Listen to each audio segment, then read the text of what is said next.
మా సారడీస్. ఈ రోజైతే మా సారదేనండి కుకింగ్. చేపలు తేవడం కాడ్నించి కట్ చేయడం వరకు గూడా మా సారే చేశారు. కట్ చేసిన చేపలకి మసాలా అయితే మాత్రం నేనైతే రెడీ చేశాను. ఏమీ లేదు. అల్లం వెల్లుల్లి పేస్టు, కారం, చిన్న పసుపు, ఉప్పు, కొంచెం నూనె ఏసి మసాలా అయితే మాత్రం నేను రెడీ చేశాను. ఈ మసాలాని మా సారైతే మాత్రం చేపలకి 4 చుట్టుపక్కల మొత్తం అంతా పులిమేసి, దాన్నైతే మొత్తానికి డీప్ ఫ్రిడ్జ్‌లో ఒక అరగంట సేపు పెట్టడానికైతే మాత్రం చేపల మసాలా గూడా మా సారే ఎక్కిచ్చేసారు దానికైతే మాత్రం.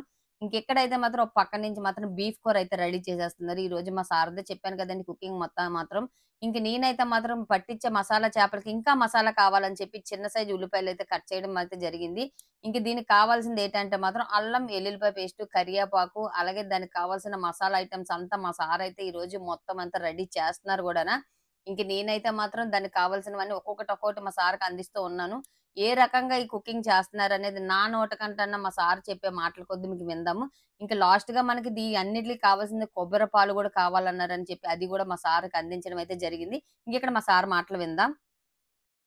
കടുകിട്ട് കരിവേപ്പില ഇട്ട് ഇഞ്ചി വെളുത്തുള്ളി ഇട്ട് വഴറ്റിയിട്ട് പിന്നെ മറ്റേ ചെറിയ ഉള്ളി ഇട്ട് നല്ലപോലെ വഴറ്റിയെടുത്ത് അത് വഴണ്ട് വന്നതിന് ശേഷം ഈ മസാല പൊടി ഇട്ടാൽ മതി. മീറ്റ് മസാലയും മുളക് പൊടിയും മല്ലിപ്പൊടിയില്ല ഇത് കുരുമുളക് പൊടിയും മഞ്ഞൾപ്പൊടി എന്നിട്ട് ഇതിങ്ങനെ വഴറ്റിയെടുത്തിട്ട് കുറച്ച് ഇത്തിരി പുളിവെള്ളവും തക്കാളിയും കൂടി ഇട്ട് ഒന്ന് നല്ലപോലെ ഇതാക്കിയെടുത്തിട്ട് പിന്നെ തേങ്ങാപ്പാൽ ഒഴിച്ചിട്ട് അടച്ചു വെച്ചാൽ మసాలా మీకు అర్థమయ్యే ఉంటది. ఏమీ లేదు. చిన్న ఉల్లిపాయ, టమాటీ, కరివేపాకు, అల్లం వెల్లుల్లిపాయ పేస్ట్, కారం పొడి, మళ్ళీ అలాగే చిన్న మిరియాల పొడి, మళ్ళీ అలాగే చివరగా పసుపు ఏసి మొత్తానికి మసాలా రెడీ. ఆల్రెడీ మసాలా పట్టించే చేపని ఇక్కడ నూనెలో రేపడం రెడీ. ఇంకెక్కడైతే ఏపీసిన చేపలు పక్కన పెట్టడం రెడీ. ఈలోపు మా సారు మేడం బీఫ్ కూర ఎంతవరకు అయిందని చూడడానికి రెడీ అవుతున్నారు. ఇంకెక్కడైతే చూసారు కదా ఆల్రెడీ ఆకునైతే మాత్రం రెడీ చేస్తున్నారు. ఇంకా ఆ కాల్చే ఆకునైతే ఏటి చేస్తారు, చిన్న టేబుల్‌ని తీసుకొని దాని మీద మొత్తానికి ఆకును పెట్టి, దాని మీద మసాలా మొత్తం పరిచేస్తున్నారు. ఈ పరిసిన మసాలా మీద చేపను మాత్రం పడుకోబెడతారు. పడుకోబెట్టిన చేప మీద కూడా కొంచెం మసాలా వేసి దాన్నైతే మాత్రం పేకప్ చేసేస్తారు. పేకప్ చేసిన మసాలా పెట్టి పేకప్ చేసిన చేపని మొత్తానికి పెనం మీద 4 చుట్టూ అటు ఇటు తిప్పి కాల్చేయడానికైతే మాత్రం రెడీగా అవుతుందన్నమాట.